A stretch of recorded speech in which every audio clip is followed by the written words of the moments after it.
Hi everybody, thanks for joining us on the tips and tricks for formatting your photos tutorial. So this will be one video out of 4 in the series on photos, working with photos. We also have a tutorial on your recipe photographs, specifically your cookbook photographs, and of course your front and back cover design. So you're in the right spot right now to learn a little bit about formatting. So if you start on your cookbook homepage and scroll out to layout and design, click the photo manager's link and then scroll to the bottom of the page. That is where you're going to find all the image specifications. So I know I did cover this in the cookbook photograph demo, but it's important to mention when it comes to tips and tricks because it's easy to lose sight of these specifications. So first things first, depending on the book size that you've selected, whether it's digest 5.5 by 8.5 or letter sized 8.5 by 11, will dictate what the inches and the pixels are for your particular photographs. And it depends on what actual item you're working with. So for the most part, you're going to be looking at non-bleed photos for your recipes and the full page dividers for those custom dividers that you're going to design. So in this particular book, we are actually working with the digest size. So I'm just going to write down my pixels and my inches here so that I can go ahead when I go on over to the Canva system.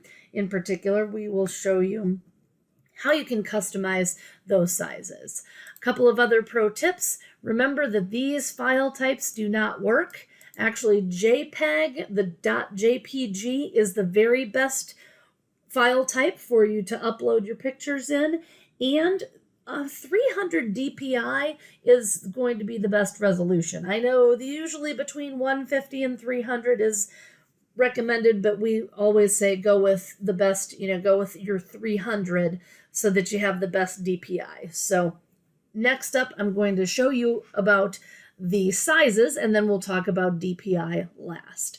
So I'm just going to head over to Canva to show you. If you have the Pro version, it will allow you this resizing feature here on the top left-hand side. So if you click Resize, this is where you're going to be able to go ahead and put in the custom dimensions. So for this particular 5.5 by 8.5, if I wanted to do by inches, I would just simply type in 5.5 by 8.5.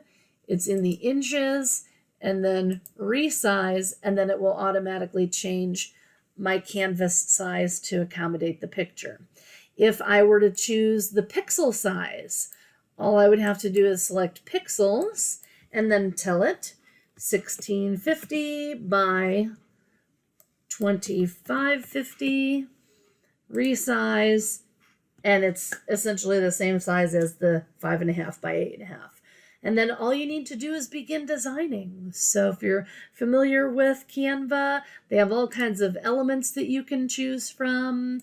If you want to say food and photographs, and you want this juicy burger, you would just simply select it, and then of course the canvas is the right size to make that fit. Now this burger is going to be too big, so maybe I want the burger at the bottom, and then I want to say a text, cheers to the new year, right up here.